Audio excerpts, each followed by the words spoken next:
Homero, ele, diferentemente das Sagradas Escrituras, ele não é um texto sagrado, nunca foi encarado como um texto sagrado, nem mesmo os gregos nunca tiveram um texto considerado sagrado, certo? Tiveram mistérios sagrados, ritos sagrados, não é? A sagração de templos e tudo isso, mas texto nunca houve. Houve sempre uma liberdade muito grande em alterar os mitos, né? Porque o mito é uma coisa viva. Do momento em que ele passa a ser literatura, ele já deixa um pouco de ser mito, né? O mito ele vai se adaptando aos poucos. E nós vemos que Homero também sofreu isso até se tornar literatura, né? Homero não é pura mitologia. Um mito não é... o que é um mito? É a Ilíada, é a Odisseia? Não é assim, certo? Ali estão contidos diversos mitos, mas não é a mitologia em si. A mitologia é uma série de narrativas, não cabe entrar aqui agora na questão, e que fazem com que seja possível expressar certas realidades que não podem ser conhecidas a não ser pela própria razão humana, né?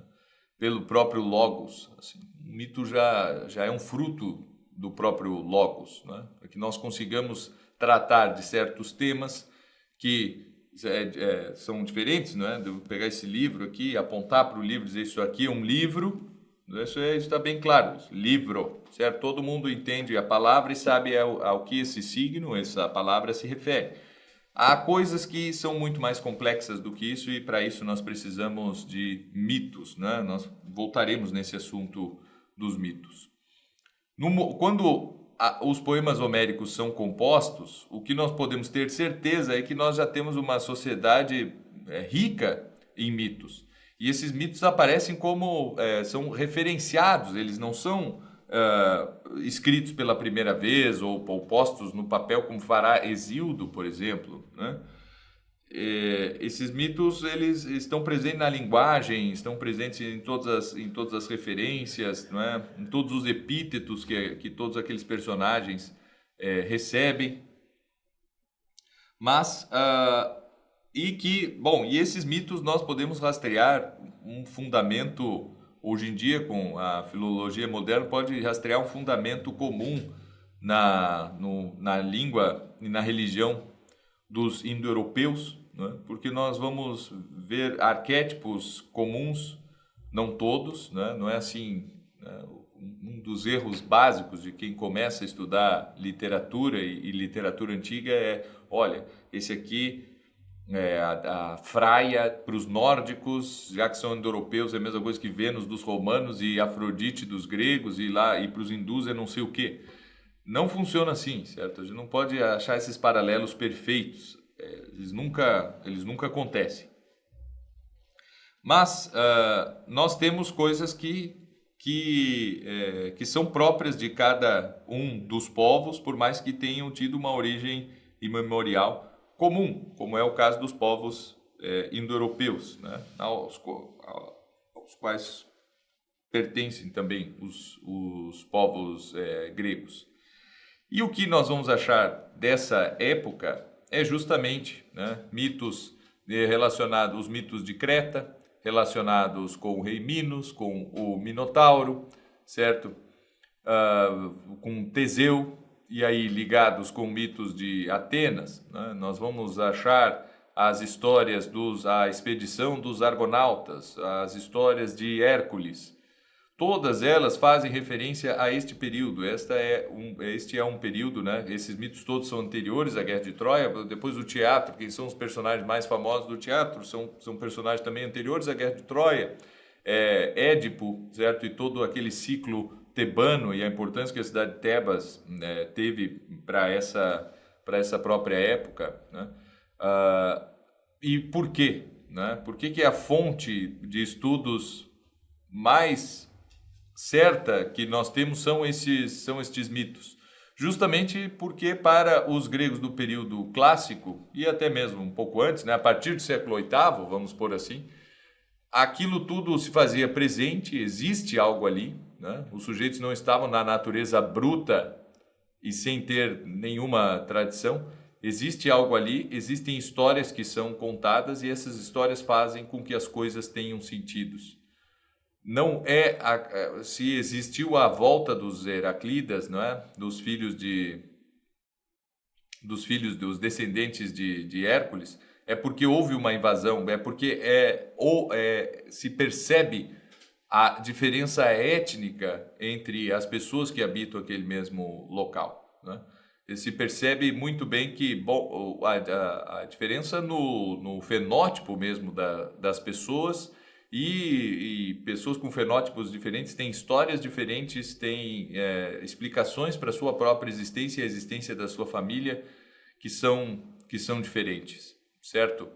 E isso, como entender isso? Eu disse, bom, o Brasil é um lugar bom de entender, né, de onde surgem esses mitos todos que explicam essa idade obscura da Grécia.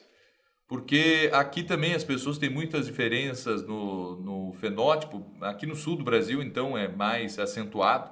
E se nós formos ver quem realmente tem a consciência histórica exata e documentada de por que surge, né, as suas características físicas, as suas tradições, seus temperamentos, seu modo de vida, sua alimentação tem uma especificidade que é diferente da do meu vizinho até, nós vamos ver que são criados histórias que são mais míticas do que a história mesmo, né? Então o sujeito é negro e ele tem mais ou menos o mito ali, né? Existe a história dizendo que, olha, se há negros no Brasil, a sua grande maioria, né, digamos mais de 90%, são descendentes de escravos que foram trazidos pelo comércio português de escravos para trabalharem aqui, principalmente com a agricultura do Brasil. O sujeito é negro e ele conhece isso aí, mas ele não sabe exatamente quem veio, quem foi, né, qual foi o seu último antepassado a nascer na África e quem foi o seu primeiro antepassado a nascer no Brasil, certo? Ele não conhece essa história, mas ele conhece mais ou menos. E isso faz com que ele consiga entender diversas coisas dos seus avós, com quem ele tem mais contato, ou pelo menos teve mais contato, né, no modo de vida, na percepção do mundo e tudo isso, e acaba contando internamente uma história. Sem essa história, se não for possível contar essa história, não dá para entender nada. Como é que o sujeito vai... Olha, que história é essa? Como é que eu sou negro e o outro é branco? Se o outro é branco de olho azul e ele tem, às vezes, um sobrenome e possa dar alguma pista, também ele cria um mito. Então, perguntemos aí para todas as pessoas que se chamam Schneider ou Rossi no sul do Brasil aqui, se ele sabe exatamente. Ele diz, eu sou italiano. Eu disse, por quê? Né? Meus antepassados vieram, né? Eu sou Rossi e coisas do tipo, né? Vieram da Itália, tem esse sobrenome. E ele pega isso aí e acaba contando para si mesmo uma história e vai atrás. Ele não tem os documentos mais, né? Muitas vezes ele não tem isso aí de forma documentada, ele pergunta para um tio, para um avô, para alguém assim, e vai criando toda uma narrativa que se aproxima assim da história. E aí nós vamos dizer, não, mas é mentira, certo? Porque, na verdade, o sujeito, ele não é da Itália, ele tem esse sobrenome que foi adotado por um espanhol ele é filho de uma espanhola, que o pai adotivo dele era um italiano e aí deu esse nome para ele e tal. A gente pode chegar disso aí, de italiano ele não tem nada. Pode ser verdade, histórica, certo? Mas, quando essa verdade histórica ela não é acessível, fará todo sentido para ele que ele seja, sim, um descendente de italianos, certo? Se não tiver essa história, não é? Se nós não buscarmos essa história, nós estamos mais perdidos assim na realidade. Nós podemos ver que um povo, certo? E indivíduos mesmo, indivíduos que conseguem contar a sua história, por que eu estou aqui, por que eu sou assim. Não, isso não só da parte física, certo?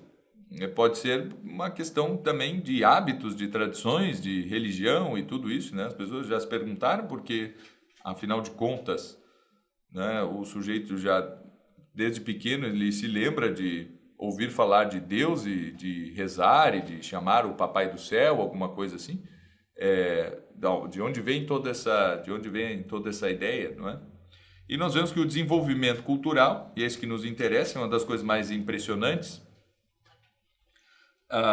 dos indivíduos hoje, ele é totalmente dependente disso. Nós não conhecemos pessoas que nós possamos considerar inteligentes, cultas e coisas assim, que o sujeito sabe muito bem tudo sobre certa província do conhecimento, mas não sabe nada sobre a história dos seus antepassados.